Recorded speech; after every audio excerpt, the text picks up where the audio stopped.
Welcome back, everyone, to Bible Everyday. In this video, we'll do a breakdown of Romans chapters 1, 2, and 3. So, let's get right into it. And thank you for joining. So,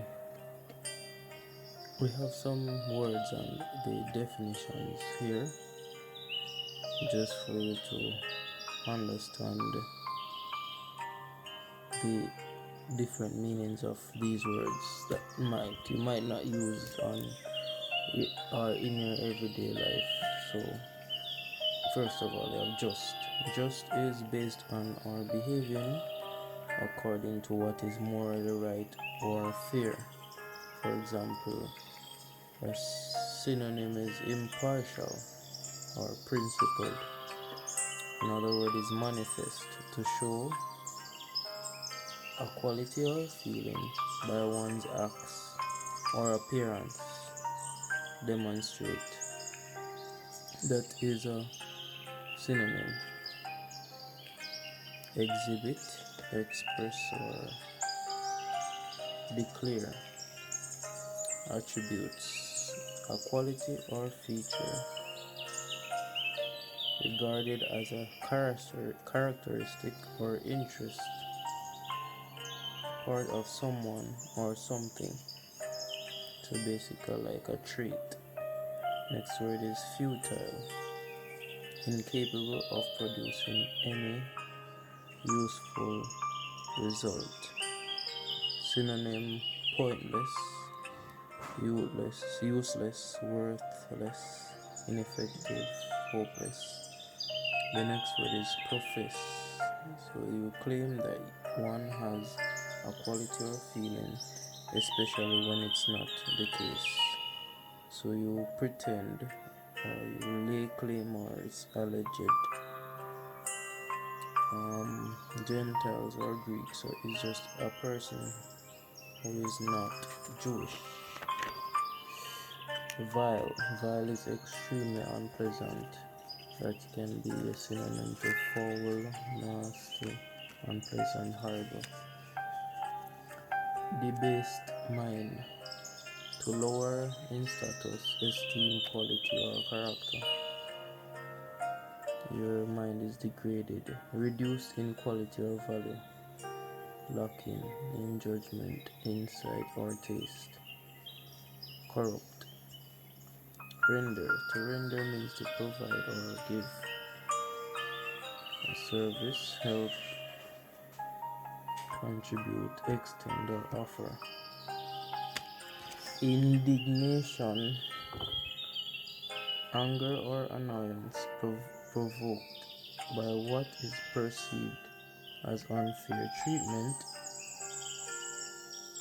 So you have synonyms like anger, unhappiness, pain, hurt, displeasure. Forbearance means to have a patient self-control, restraint, and tolerance. Synonyms: self-control, temperance, endurance. Propitiation,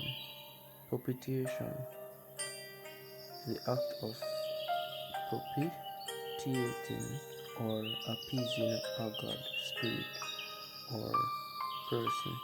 For example, the atonement of Jesus Christ.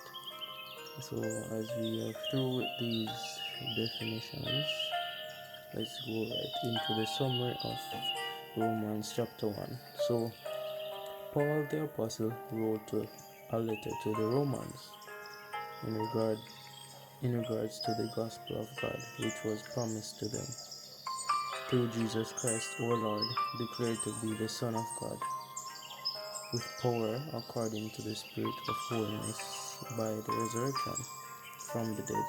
Paul was a servant of God and a preacher of the gospel. Paul mentioned he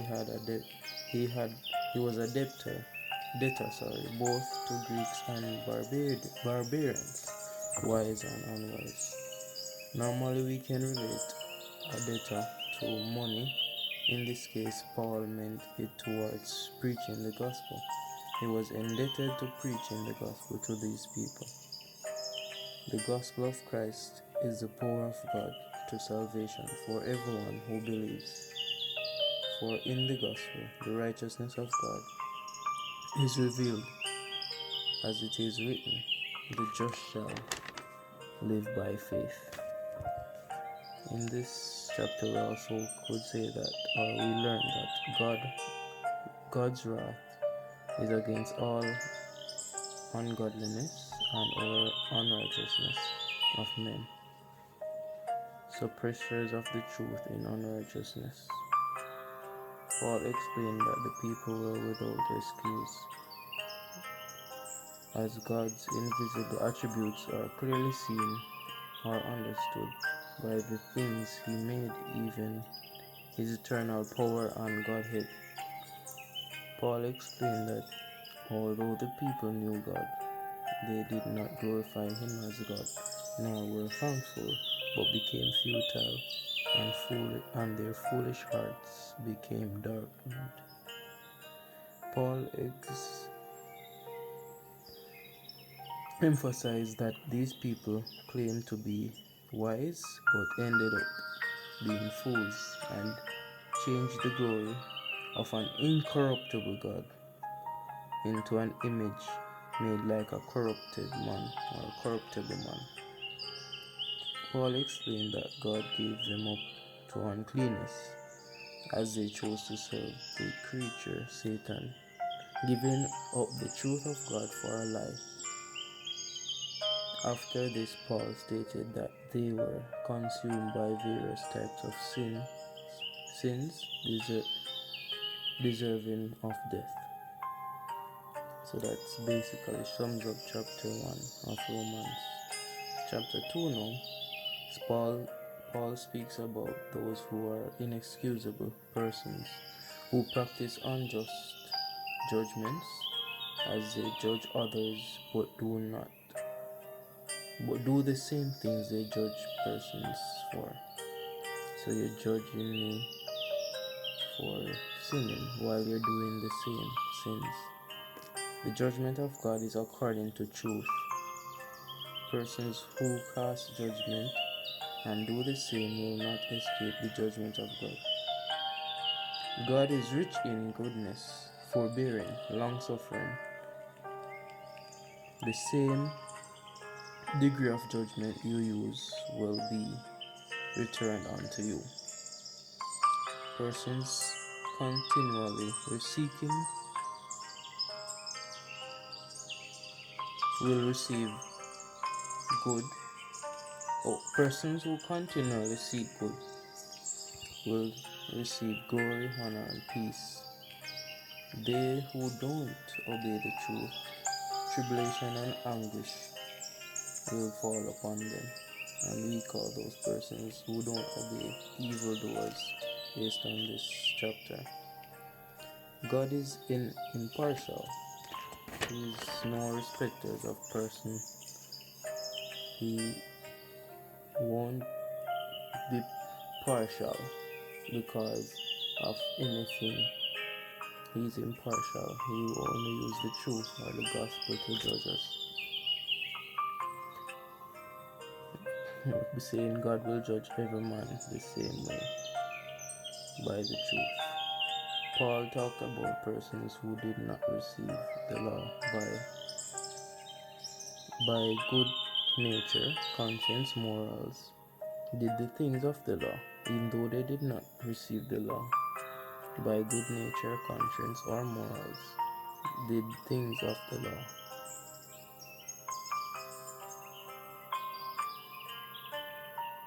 And unto themselves, and will not be judged by the law, but by what was right,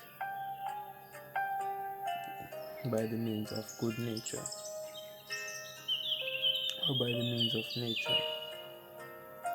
God will judge the secrets of men by Jesus Christ according to his gospel. Jews were given the law and boasted in God. and were outwardly confident in instructing the law, but the law wasn't in their hearts, even though they taught the law. They did not follow after the law.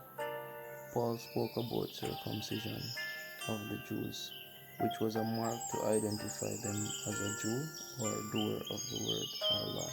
However, Paul affirmed that it is profitable if you keep the law, but if they break the law, they are basically as the Gentiles, or also known as uncircumcised. So that basically sums up chapter 2. You can tell me what you think in the comments. Chapter 3, Paul expressed the profit of circumcision. He expressed the advantages of the Jews, so that they had the advantage over the Gentiles as the oracles of God, or the law of God, was committed into their hands for learning and teaching. Paul expressed that the unbelief of some persons will never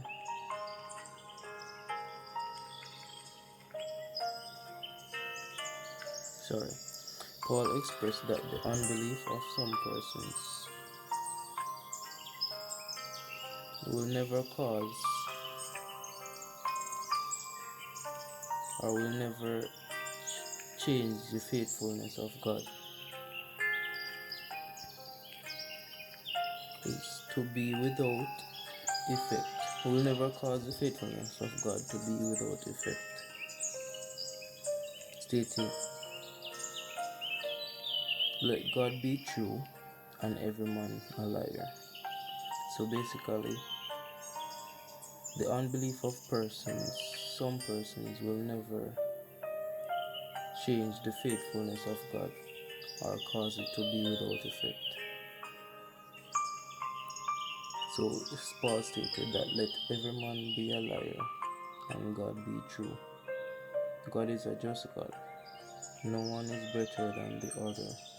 All are under sin. There is none that is righteous.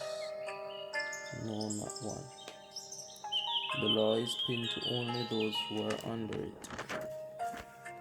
The knowledge of the law is the knowledge of sin. All have sinned and fall short of the glory of God. Jesus Christ is our Redeemer. Through grace we are justified. God has overlooked the sins of man previously committed to demonstrate his righteousness, that he might be just or fair, and as the justifier of the one who has faith in Jesus. God is the God of the Jews and Gentiles. The law is not.